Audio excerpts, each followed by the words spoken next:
Hey guys, it's Cece, and today it is time for my summer seasonal wrap-up. So it's the time of year for me to wrap up another season of reading and tell you my top 5 books that I read that season. This is the months of June, July, and August, and in those 3 months I read 38 books. That is a lot more than I've ever read in a season, I think.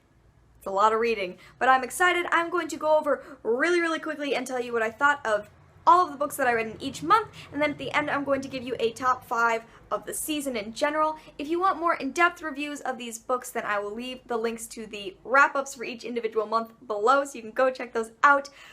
But we have 38 books that I'm going to quickly give you a rating for, so let's hurry and do that. Starting with June. In the month of June, I read Heir of Fire by Sarah J. Maas, which I gave 5 out of 5 stars. I read Will Grayson, Will Grayson by John Green and David Levithan, which I gave 4 out of 5 stars. I read The Martian by Andy Weir, which I gave 4.5 out of 5 stars. I read The Shadow of the Wind by Carlos Ruiz Zafón, which I gave 3.5 out of 5 stars. I read Buffy the Vampire Slayer Season 8 Volume 1, which I gave 4 out of 5 stars. I read Almost Like Being in Love by Steve Kluger, which I gave 4.5 out of 5 stars. I read Buffy the Vampire Slayer Season 8 Volume 2, which I gave 3 out of 5 stars. I read The Merciless by Danielle Vega, which I gave 4.5 out of 5 stars. I read All the Light We Cannot See by Anthony Doerr, which I gave 3.5 out of 5 stars. I also read Buffy the Vampire Slayer Season 8 Volume 3, which I gave 4 out of 5 stars. And finally, I read Phantoms by Dean Koontz, which I gave 5 out of 5 stars. Now on to the month of July. In July, I read Unspeakable by Abby Rushton, which I gave 2 out of 5 stars. I then reread the entire Harry Potter series, that is,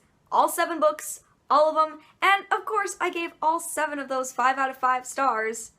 Like, let's be real, 5 out of 5 stars. Then I read The Storyteller's Daughter by Cameron Doki, which I gave 3.5 out of 5 stars. I read Speak by Laurie Halse Anderson, which I gave 5 out of 5 stars. I read Zeros by Scott Westerfeld, Margot Lanigan, and Deborah Biancotti, which I gave 4.5 out of 5 stars. I read City in the Desert, The Monster Problem by Mauro Rogers, which I gave 4 out of 5 stars. And I read City in the Desert, The Serpent Crown by Mauro Rogers, which I gave 3.5 out of 5 stars. And finally, in the month of July, I read Positively Beautiful by Wendy Mills, which I gave 2.5 out of 5 stars. Alright, now it's on to August. In August, I read Amelia Ann is Dead and Gone by Kat Rosenfield, which I gave 3.5 out of 5 stars. I read American Born Chinese by Jean Lewin Yang, which I gave 4 out of 5 stars. I read Heartburn by Nora Ephron, which I gave 1 out of 5 stars. I read The Raven Boys by Maggie Stiefvater, which I gave 4 out of 5 stars. Then I read Ghost Night by Cornelia Funk, which I gave 2.5 out of 5 stars. I read The Miseducation of Cameron Post, which I gave 5 out of 5 stars. And then I read The True Adventures of Niccolo Zen by Nicholas Christopher, which I gave 2 out of 5 stars. I read Saga Volume 1 by Brian K. Vaughan and Fiona Staples, which I gave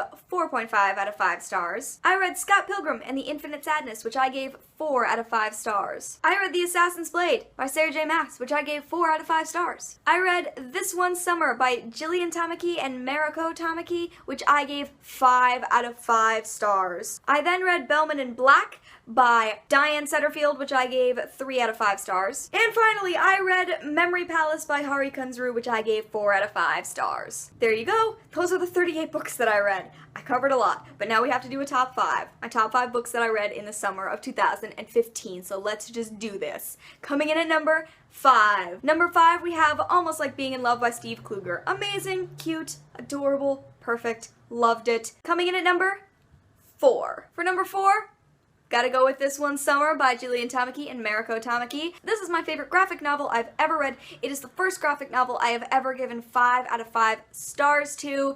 It was perfect. It was amazing. I desperately want my own copy. Wow. Coming in at number 3, Heir of Fire by Sarah J. Maas. Such an excellent third book in this series. I absolutely adored it. I thought it offered so much to the series, and I really wish that I could read Queen of Shadows, but I'm refusing to buy it until I get home, so I have a couple months to go. But I loved Heir of Fire. Number 2, I am going with The Miseducation of Cameron Post by Emily M. Danforth. So good. So good. And finally, coming in at number 1, I've got to go with Phantoms by Dean Koontz. I can't believe how much I loved a Dean Koontz book. I've never read Dean Koontz before. This book, like, inspired me to read more Dean Koontz in my life. Loved Phantoms. Okay guys, there you go. That is my seasonal wrap up. Those are my top 5 books in the season of summer. I hope you enjoyed. Again, if you want more in-depth reviews of all of these books, links below to all of the wrap-ups, and I think I had links going up above too, so click on those, go check them out, and thank you for watching. In the comments, let me know what your favorite book that you read in the season of summer was. If you can't pick one, it's okay, you can give me 1 or 2. And of course, I will see you guys in another video very soon. Bye!